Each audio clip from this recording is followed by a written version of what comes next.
इस तरह आपने देखा कि संयोजकता बंध सिद्धांत हमें सहसंयोजक आबंध के बनने, उनकी प्रकृति, उससे संबंधित बहुत से गुणों तथा अणुओं की ज्यामिति के बारे में विस्तार से बताती है। लेकिन अभी भी कुछ गुण ऐसे थे जिनकी व्याख्या वैलेंस बॉन्ड थ्योरी के द्वारा नहीं की जा सकी। उदाहरण के लिए ऑक्सीजन अणु का पैरामैग्नेटिक गुण यानी कि अनुचुंबकीय स्वभाव। वैलेंस बॉन्ड थ्योरी के अनुसार ऑक्सीजन अणु प्रतिचुंबकीय प्रकृति का होता है, अर्थात यह चुंबकीय क्षेत्र में प्रतिकर्षित होता है क्योंकि ऑक्सीजन अणु में एक भी अयुग्मित इलेक्ट्रॉन नहीं होते हैं। लेकिन प्रायोगिक तौर पर यह देखा गया है कि जब द्रवित ऑक्सीजन को, लिक्विड ऑक्सीजन को जब चुंबकीय क्षेत्र में गिराया जाता है तो वह चुंबकीय क्षेत्र में आकर्षित होता है। इस बात की व्याख्या वैलेंस बॉन्ड थ्योरी नहीं कर पाई और इसीलिए हमें इसकी व्याख्या के लिए एक नए सिद्धांत की आवश्यकता हुई। और यह नया सिद्धांत जो हमें हुंड और मुलिकन के द्वारा 1932 में दिया गया, उसे हम कहते हैं आणविक कक्षक सिद्धांत, मॉलिक्यूलर ऑर्बिटल थ्योरी। आइए जानते हैं इस सिद्धांत के मुख्य अभिग्रहित क्या हैं। सबसे पहले जो बिंदु है वह यह कि जिस प्रकार से परमाणु में इलेक्ट्रॉन परमाणु कक्षकों में उपस्थित होते हैं, उसी प्रकार से अणु में इलेक्ट्रॉन आणविक कक्षकों में उपस्थित होते हैं। यानी कि आणविक कक्षक सिद्धांत आणविक कक्षकों के बनने की बात करता है। इस प्रकार से जो आणविक कक्षक बनते हैं वे समान ऊर्जा तथा समान सममिति वाले परमाणु कक्षकों के संयोग से बनते हैं। यानी कि परमाणु कक्षकों की ऊर्जा तथा उनकी दिशा जो है वह समान होनी चाहिए। तीसरी बात यह है कि अभी तक जो परमाणु ऑर्बिटलों में इलेक्ट्रॉन केवल एक नाभिक के प्रभाव में रहता है ना। जैसे कि हम दो हाइड्रोजन परमाणुओं से हाइड्रोजन अणुओं के बनने की बात देखें तो यहाँ पर जो इलेक्ट्रॉन होते हैं परमाणु ऑर्बिटलों में वो एक ही नाभिक के प्रभाव में होते हैं, जबकि आणविक कक्षकों में इलेक्ट्रॉन एक से अधिक नाभिकों के प्रभाव में होते हैं। इसके अलावा जो चौथा पॉइंट है वो ये कहता है कि जितने परमाणविक ऑर्बिटल संयोग करेंगे उतने ही नए आणविक ऑर्बिटल बनते हैं। यदि दो परमाणविक ऑर्बिटल संयोग करेंगे तो दो नए आणविक ऑर्बिटल बनते हैं। इनमें से एक को हम आबंधी आणविक ऑर्बिटल कहते हैं, बॉन्डिंग मॉलिक्यूलर ऑर्बिटल कहते हैं, और दूसरे को हम प्रति आबंधी आणविक ऑर्बिटल यानी कि एंटी बॉन्डिंग मॉलिक्यूलर ऑर्बिटल कहते हैं। यहाँ पर जो आबंधी आणविक ऑर्बिटल होते हैं इनके ऊर्जा संयोग करने वाले परमाणविक ऑर्बिटलों की ऊर्जा से कम होती है। ये ऊर्जा आरेख आप देख रहे हैं, यहाँ पर जो आबंधी आणविक ऑर्बिटलों की ऊर्जा होती है वह कम होती है, जबकि जो प्रतिबंधी आणविक ऑर्बिटल होते हैं उनकी ऊर्जा संयोग करने वाले परमाणविक ऑर्बिटल की ऊर्जा से अधिक होती है। यही कारण है कि आबंधी आणविक ऑर्बिटल अधिक स्थायी होते हैं तथा अणु को स्थायित्व प्रदान करते हैं। इसके अलावा हम देखेंगे कि जिस प्रकार परमाणु में इलेक्ट्रॉन का जो प्रायिकता वितरण है यानी कि इलेक्ट्रॉन के पाए जाने की संभावना परमाणविक ऑर्बिटलों के द्वारा प्रदर्शित होती है, उसी प्रकार से अणु में इलेक्ट्रॉन के पाए जाने की संभावना आणविक ऑर्बिटल के द्वारा दी जाती है। और अंत में जो सातवां बिंदु है वो यह है कि जिस प्रकार हम परमाणविक ऑर्बिटलों को पॉली के नियम, हुंड के नियम के का अनुसरण करते हुए, का पालन करते हुए हम आफवा रूल के अनुसार भरते हैं, उसी प्रकार हम आणविक कक्षकों में भी इस इलेक्ट्रॉनों को भरते हैं। तो ये 7 प्रमुख बिंदु हैं और इनके अनुसार परमाणु कक्षकों के संयोग से आणविक कक्षकों का बनना समझाया जाता है या आणविक कक्षकों के बनने की विधि बताई जाती है। आइए अब देखते हैं आणविक कक्षकों का निर्माण किस प्रकार से होता है। जैसा कि आप जानते हैं परमाणविक ऑर्बिटलों को तरंग फलन, जिसे हम साइज संकेत के द्वारा प्रदर्शित करते हैं, के द्वारा दर्शाया जाता है। ये तरंग फलन, ये जो साई है, वह इलेक्ट्रॉन तरंगों के आयाम को प्रदर्शित करता है और इसका हल श्रोडिंगर समीकरण के द्वारा प्राप्त किया जाता है। लेकिन एक से अधिक इलेक्ट्रॉन वाले निकायों के लिए श्रोडिंगर समीकरण का हल प्राप्त करना संभव नहीं है और इसीलिए आणविक कक्षकों के निर्माण के लिए एक दूसरी विधि का उपयोग किया जाता है, जिसे हम कहते हैं परमाणुविक ऑर्बिटलों का रेखीय संयोग, linear combination of atomic orbital, और जिसे संक्षेप में हम LCAO लिखते हैं। इस नियम के अनुसार यह माना जाता है कि आणविक ऑर्बिटलों का निर्माण इलेक्ट्रॉन तरंगों के रचनात्मक अथवा विनाशी व्यतिकरण के द्वारा होता है। जब समान दोनों पॉजिटिव तरंगे आपस में व्यतिकरण करती हैं तो इनके आयाम में वृद्धि होती है, जबकि यदि दो विपरीत तरंगे आपस में व्यतिकरण करती हैं तो ये एक दूसरे को निरस्त कर देती हैं। यदि हमारे पास दो ऑर्बिटल हैं जिनके लिए तरंग फलन क्रमशः साई ए और साई बी हो, तो जब साई ए और साई बी के योग से जो आबंध बनेंगे, जो आणविक ऑर्बिटल बनेंगे, उसे हम आबंधी आणविक ऑर्बिटल कहते हैं, जिनकी ऊर्जा कम होती है। तथा जब तरंग फलनों के अंतर से जो आणविक ऑर्बिटल बनते हैं उन्हें हम प्रति आबंधी आणविक ऑर्बिटल कहते हैं, इनकी ऊर्जा ज़्यादा होती है। ऐसा इसलिए होता है कि जब आणविक ऑर्बिटल बनते हैं उस समय इलेक्ट्रॉन घनत्व दोनों नाभिकों के मध्य में उपस्थित होता है और ऐसी स्थिति में दोनों परमाणुओं के नाभिकों के मध्य प्रतिकर्षण न्यूनतम होता है और हम जानते हैं कि प्रतिकर्षण जितना कम होता है अणु की ऊर्जा उतनी कम होती है और इसीलिए अणु ज़्यादा स्थायी होता है। दूसरी ओर जब प्रति आबंधी आणविक कक्षक बनते हैं उस समय इलेक्ट्रॉन घनत्व नाभिकों के मध्य में नहीं रहता है। साथ ही नाभिकों के मध्य में एक नोडल प्लेन पाया जाता है। नोडल प्लेन वह स्थान होता है जहां पर इलेक्ट्रॉन के पाए जाने की संभावना नहीं होती है और इसकी वजह से दोनों नाभिकों के मध्य प्रतिकर्षण ज्यादा होता है। ज्यादा प्रतिकर्षण होने की वजह से ऊर्जा अधिक होती है और यही कारण है कि प्रति आबंधी आणविक कक्षकों की ऊर्जा ज्यादा होती है और यदि इलेक्ट्रॉन प्रति आबंधी आणविक कक्षकों में उपस्थित होते हैं तो ये अणु को अस्थायित्व प्रदान करते हैं, जबकि आबंधी आणविक कक्षकों में उपस्थित इलेक्ट्रॉन अणु को स्थायित्व प्रदान करते हैं। आइए अब देखते हैं आणविक कक्षकों के प्रकार। परमाणुविक कक्षक जिस प्रकार से आपस में संयोग करते हैं उसके आधार पर आणविक कक्षक दो प्रकार के होते हैं, सिग्मा आणविक कक्षक और दूसरा है पाई आणविक कक्षक। सिग्मा आणविक कक्षकों का निर्माण परमाणुविक कक्षकों के अंतर्नाभिकी अक्ष के दिशा में अतिव्यापन के फलस्वरूप होता है। ये इस प्रकार का अतिव्यापन कब संभव है? जब दो s ऑर्बिटल आपस में संयोग करते हैं तो ये अंतर्नाभिकी अक्ष के दिशा में संयोग करते हैं और इस तरह से जो आणविक ऑर्बिटल बनते हैं वो उसमें दो प्रकार के आणविक ऑर्बिटल होंगे। एक होगा सिग्मा आणविक ऑर्बिटल तथा दूसरा होगा सिग्मा स्टार आणविक ऑर्बिटल, जिसे यानी कि आबंधी आणविक ऑर्बिटल और प्रति आबंधी आणविक ऑर्बिटल। इसी तरह से जब एक s ऑर्बिटल तथा एक 2p z ऑर्बिटल, अब हम जानते हैं कि p में 3 ऑर्बिटल होते हैं जो कि एक x, px, py और pz, इसमें यह माना जाता है कि जो pz ऑर्बिटल होता है वह अंतर्नाभिकी अक्ष की दिशा में होता है और यही कारण है कि जब एक s और एक pz ऑर्बिटल आपस में संयोग करते हैं तो सिग्मा आणविक ऑर्बिटलों का निर्माण होता है, जिसमें से एक सिग्मा आबंधी आणविक ऑर्बिटल होता है और दूसरा सिग्मा स्टार यानी कि प्रतिबंधी आणविक ऑर्बिटल होता है।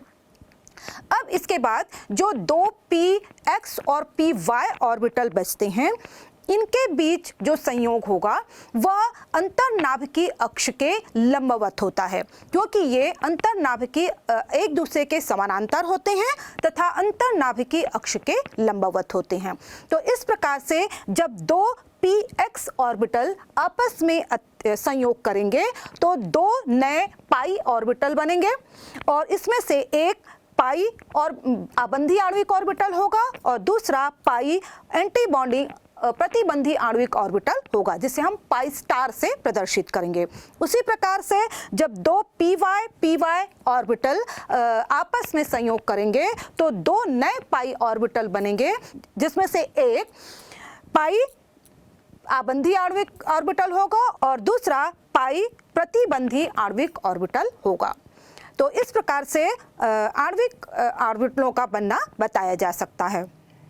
जिस प्रकार से परमाणविक ऑर्बिटलों में इलेक्ट्रॉन बढ़ती हुई ऊर्जा के क्रम में भरे जाते हैं, उसी तरह से आणविक कक्षकों में भी इलेक्ट्रॉन बढ़ती हुई ऊर्जा के क्रम में भरे जाते हैं, जिसे हम आणविक कक्षकों का ऊर्जा स्तर आरेख कहते हैं। और ऊर्जा स्तर आरेख में इलेक्ट्रॉन भरने से पहले आपको इनकी आणविक कक्षकों की ऊर्जा का क्रम पता होना चाहिए। परमाणविक ऑर्बिटलों में ऊर्जा के क्रम को दो प्रकार में बांटा गया है। हाइड्रोजन से लेकर नाइट्रोजन अणु तक के लिए ऊर्जा का क्रम कुछ अलग होता है, जो कि इस प्रकार है। इसमें इलेक्ट्रॉन पहले सिग्मा 1s, फिर सिग्मा स्टार 1s, फिर sigma 2s, sigma star 2s और इसके बाद इलेक्ट्रॉन पाई 2px फिर पाई 2py में जाते हैं और इसके बाद इलेक्ट्रॉन सिग्मा 2pz में जाते हैं। आगे इलेक्ट्रॉन पाई स्टार 2px फिर पाई स्टार 2py और अंत में सिग्मा स्टार 2pz में इलेक्ट्रॉन प्रवेश करते हैं। लेकिन नाइट्रोजन के बाद आने वाले जो अणु हैं उनके लिए ऊर्जा का क्रम कुछ अलग होता है। उनके लिए इलेक्ट्रॉन पहले sigma 1s, sigma star 1s, sigma 2s, sigma star 2s, इसके बाद इलेक्ट्रॉन सिग्मा 2pz में प्रवेश करते हैं। फिर उसके बाद पाई 2px, पाई 2py जिनकी ऊर्जा आपस में बराबर होती है और उसके बाद pi star 2px, pi star 2py और अंत में सिग्मा स्टार 2pz में इलेक्ट्रॉन प्रवेश करते हैं। तो चलिए अब इस ऊर्जा स्तर के आधार पर हम कुछ अणुओं का ऊर्जा स्तर आरेख खींचते हैं। सबसे पहले हाइड्रोजन का ऊर्जा स्तर आरेख। हाइड्रोजन में हम जानते हैं हाइड्रोजन अणु में दो हाइड्रोजन परमाणु ऑर्बिटल आपस में मिलकर हाइड्रोजन अणु बनाएंगे, यानी कि इसमें दो परमाणुिक ऑर्बिटल होंगे जिसमें कि एक एक इलेक्ट्रॉन होता है। दो परमाणुिक ऑर्बिटल मिलकर दो आणविक ऑर्बिटल बनाएंगे, जिसमें से एक आबंधी आणविक ऑर्बिटल होगा सिग्मा 1s तथा दूसरा प्रतिबंधी आणविक ऑर्बिटल होगा सिग्मा स्टार 2s। और इनमें जो इलेक्ट्रॉन आएंगे, क्योंकि दो ही इलेक्ट्रॉन हमारे पास हैं, तो दोनों ही इलेक्ट्रॉन सिग्मा 1s में आबंधी आणविक ऑर्बिटल में जाएंगे। अब देखते हैं हम हीलियम अणु की संरचना। हीलियम में भी दो 1s ऑर्बिटल होते हैं जो आपस में मिलकर दो नए आणविक ऑर्बिटल बनाएंगे। अब यहाँ पर हमारे पास 4 इलेक्ट्रॉन हैं, तो 2 इलेक्ट्रॉन सिग्मा 1s में जाएंगे और 2 इलेक्ट्रॉन सिग्मा स्टार 1s में जाएंगे। अब हम देखते हैं नाइट्रोजन अणु की ऊर्जा आरेख को। बच्चों, नाइट्रोजन अणु में दो नाइट्रोजन परमाणु मिलकर नाइट्रोजन अणु बनाएंगे और प्रत्येक नाइट्रोजन परमाणु में 5 परमाणुिक ऑर्बिटल होते हैं, 1s, 2s और 2p के 3। और इस तरह से दोनों ही नाइट्रोजन के 5-5 मॉलिक्यूलर ऑर्बिटल आपस में मिलकर 10 नए आणविक ऑर्बिटल बनाएंगे, जिसमें कि 5 आबंधी आणविक ऑर्बिटल होंगे और 5 प्रतिबंधी आणविक ऑर्बिटल होंगे। इसका जो ऊर्जा आरेख होगा इस प्रकार से होगा। आइए अब हम इसमें इलेक्ट्रॉन भरते हैं। यहाँ पर 1s के लिए हमारे पास 4 इलेक्ट्रॉन हैं, जिसमें से 2 इलेक्ट्रॉन सिग्मा 1s में, 2 इलेक्ट्रॉन सिग्मा स्टार 1s में जाएंगे। इसके बाद जो 2s परमाणुओं के जो 2-2 इलेक्ट्रॉन हैं, उसमें से 2 इलेक्ट्रॉन सिग्मा 2s में, 2 इलेक्ट्रॉन सिग्मा स्टार 2s में जाएंगे। अब यहाँ पर जो p ऑर्बिटल हैं, तीन p ऑर्बिटल हैं, उनसे 6 जो आणविक ऑर्बिटल बने हैं, उसमें से यहाँ पर हमने कहा जो नाइट्रोजन होगा उसमें इलेक्ट्रॉन, यहाँ पर कुल हमारे पास 6 इलेक्ट्रॉन हैं, इसमें से पहला इलेक्ट्रॉन पाई 2px में जाएगा, दूसरा इलेक्ट्रॉन पाई 2py में जाएगा। यहाँ पर हम हुंड के नियम का पालन करते हुए पहले एक इलेक्ट्रॉन डालेंगे, उसके बाद हम इलेक्ट्रॉन का जोड़ा बनाएंगे।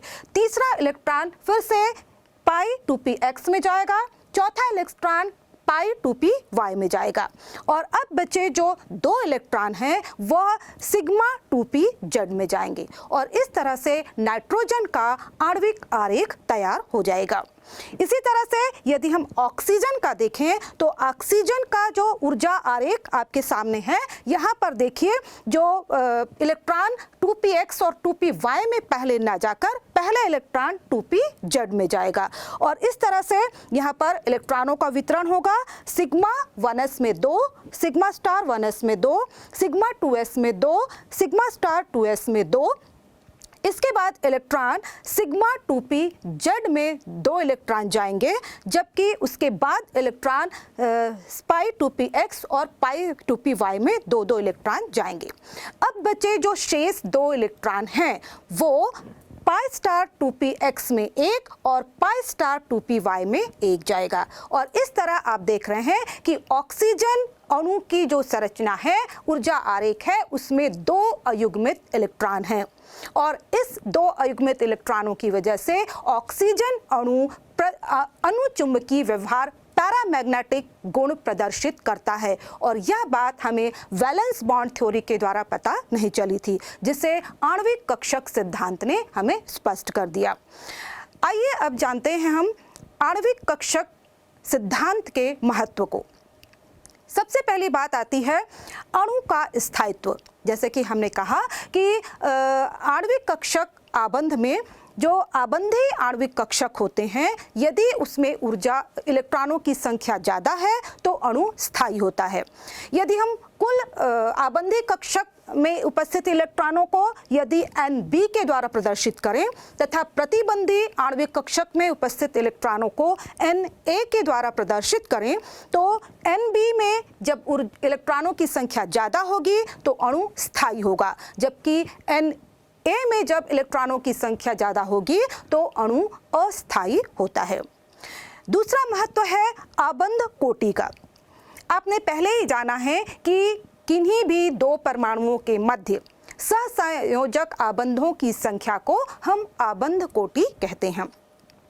यहाँ पर आबंध कोटि धनात्मक भी हो सकती है, ऋणात्मक भी हो सकती है और शून्य भी हो सकती है। जब आबंध कोटि का मान धनात्मक होता है तो अणु स्थायी होता है, उसका अस्तित्व होता है, लेकिन यदि आबंध कोटि ऋणात्मक अथवा शून्य होती है तो अणु अस्थायी होता है या उसका अस्तित्व नहीं होता है। तो इस तरह से यदि हम बॉन्ड ऑर्डर का सूत्र देखें तो बॉन्ड ऑर्डर निकालने का सूत्र है 1/2 Nb माइनस Na, और जहां पर Nb क्या है, आबंधी आणविक कक्षक में उपस्थित इलेक्ट्रॉनों की संख्या, तथा Na है प्रतिबंधी आणविक कक्षक में उपस्थित इलेक्ट्रॉनों की संख्या। तो इस तरह से यदि हम हाइड्रोजन का बॉन्ड ऑर्डर निकालें तो हम जानते हैं इसमें के आबंधी आणविक कक्षक में 2 इलेक्ट्रॉन होते हैं, जबकि प्रतिबंधी में 1 भी इलेक्ट्रॉन नहीं होता है, और इस तरह से हाइड्रोजन का जो आबंध कोटि आती है, बॉन्ड ऑर्डर होता है, वो 1 आता है। और हम जानते हैं कि दोनों हाइड्रोजन अणु में दोनों हाइड्रोजन परमाणुओं के बीच एक बंध पाया जाता है, और इस तरह से हाइड्रोजन अणु का स्थायित्व होता है। वहीं पर यदि हम हीलियम का बॉन्ड ऑर्डर देखें तो हम जानते हैं हीलियम में आबंधी आणविक कक्षक में 2 इलेक्ट्रॉन होते हैं, और उसी तरह से प्रतिबंधी आणविक कक्षक में भी 2 इलेक्ट्रॉन होते हैं, और इस तरह से हीलियम का बॉन्ड ऑर्डर यहाँ पर 2 - 2/2 = 0 होता है, यानी कि हीलियम अणु He2 अणु का यहाँ पर कोई अस्तित्व नहीं है। यही कारण है कि हीलियम परमाणुविक अवस्था में He के रूप में हमें प्राप्त होती है। इसी तरह से ऑक्सीजन के लिए हम बॉन्ड ऑर्डर निकाल सकते हैं। ऑक्सीजन में आप गिनेंगे कुल आबंधी आणविक इलेक्ट्रॉनों की संख्या 10 होती है, जबकि प्रतिबंधी आणविक कक्षक में उपस्थित इलेक्ट्रॉनों की संख्या 6 होती है। और ये इसमें हम कैलकुलेट करें तो O2 के लिए बॉन्ड ऑर्डर का मान O2 आता है। इसी तरह से यदि हम O2 प्लस का बॉन्ड ऑर्डर लें तो जब बच्चों जानते हैं कि जब O2 में प्लस चार्ज आता है किसी में तो इसका मतलब है कि एक इलेक्ट्रॉन कम हो गए। और O2 में कुल 16 इलेक्ट्रॉन होते हैं, O2 प्लस में इलेक्ट्रॉनों की संख्या 15 होगी, जिसमें कि 10 बॉन्डिंग में होंगे और 5 जो है वो प्रतिबंधी आणविक कक्षक में होंगे। और इस तरह से O2 प्लस का बॉन्ड ऑर्डर होगा 2.5। O2 माइनस की बात करें तो वहां पर एक इलेक्ट्रॉन बढ़ जाएगा, यानी कि कुल 17 इलेक्ट्रॉन होंगे और बॉन्ड ऑर्डर होगा 1.5। इसी तरह से O2 2 माइनस में देखें तो इसका बॉन्ड ऑर्डर आएगा 1। तो इस तरह से बॉन्ड ऑर्डर के अरेंज करके हम अणु के स्थायित्व का क्रम जान सकते हैं। जिस अणु के लिए बॉन्ड ऑर्डर का मान सबसे ज़्यादा होता है वो सबसे ज़्यादा स्थायी होता है। और इस तरह से यदि अरेंज करें तो सबसे ज़्यादा स्थायी होगा O2 प्लस, क्योंकि इसका बॉन्ड ऑर्डर 2.5 है। उसके बाद O2 जिसका बॉन्ड ऑर्डर 2 है, उसके बाद O2 माइनस और अंत में जो सबसे कम स्थायी होगा वह होगा O2 2 माइनस। तो इस तरह से बॉन्ड ऑर्डर के द्वारा हम किसी भी अणु के स्थायित्व का पता लगा लेते हैं। इसी तरह से नाइट्रोजन के बॉन्ड ऑर्डर का हम पता लगा सकते हैं। N2 के लिए बॉन्डिंग में 10 इलेक्ट्रॉन होते हैं, एंटी बॉन्डिंग में 4 इलेक्ट्रॉन होते हैं और इसका बॉन्ड ऑर्डर होता है 3। अब बात आती है आबंध की प्रकृति की। तो आबंध की प्रकृति को दर्शाती है। यदि आबंध कोटि का मान 1 है तो हम जानते हैं वहां पर एकल बंध होगा। यदि आबंध कोटि 2 है तो वहां पर 2 बंध, और यदि आबंध कोटि 3 है तो वहां पर 3 आबंध होते हैं। यहाँ पर आबंध लंबाई भी आबंध कोटि के व्युत्क्रमानुपाती होती है। हम जानते हैं जैसे जैसे आबंध कोटि बढ़ती है, यानी कि परमाणुओं के बीच बंधों की संख्या बढ़ती है, वैसे वैसे उनके बीच बंध लंबाई कम होती जाती है। तो इस तरह से आबंध कोटि के द्वारा हम परमाणुओं के बीच की आबंध लंबाई को भी जान सकते हैं। चौथा जो सबसे महत्वपूर्ण गुण है वह है चुंबकीय गुण। जो आणविक कक्षक सिद्धांत का जो महत्व है वह है चुंबकीय गुण। हम जानते हैं कि किसी भी अणु में जब सभी युग्मित इलेक्ट्रॉन होते हैं तो अणु प्रतिचुंबकीय गुण प्रदर्शित करता है, लेकिन जब उसमें अयुग्मित इलेक्ट्रॉन होंगे तो वह अनुचुंबकीय गुण प्रदर्शित करता है। जैसे कि ऑक्सीजन O2 अणु, इसमें 2 अयुग्मित इलेक्ट्रॉन हैं और इसीलिए यह अनुचुंबकीय गुण प्रदर्शित करता है। तो इस तरह से आणविक कक्षक सिद्धांत के द्वारा हमें अणु से संबंधित बहुत से गुणों की व्याख्या प्राप्त हो जाती है। आइए अब जानते हैं हाइड्रोजन आबंध के विषय में। किसी भी अणु में हाइड्रोजन परमाणु से यदि ऑक्सीजन, फ्लोरीन या नाइट्रोजन परमाणु जुड़े होते हैं जो कि अत्यधिक इलेक्ट्रोनेगेटिव परमाणु हैं, तो आबंध का जो सहसंयोजक आबंध का इलेक्ट्रॉन जोड़ा है वह मध्य में न रहकर अधिक इलेक्ट्रोनेगेटिव परमाणु की तरफ शिफ्ट हो जाता है। और ऐसे स्थिति में इन परमाणुओं ऑक्सीजन, नाइट्रोजन या सल्फ परमाणुओं पर ऋण आवेश आ जाता है तथा हाइड्रोजन पर कुछ धन आवेश आ जाता है। इस प्रकार प्राप्त जो धनावेशित हाइड्रोजन है वह दूसरे अणु के ऋण आवेशित परमाणु के साथ एक बंध बना लेता है और इस प्रकार जो बंध बनता है उसे हम हाइड्रोजन बंध कहते हैं।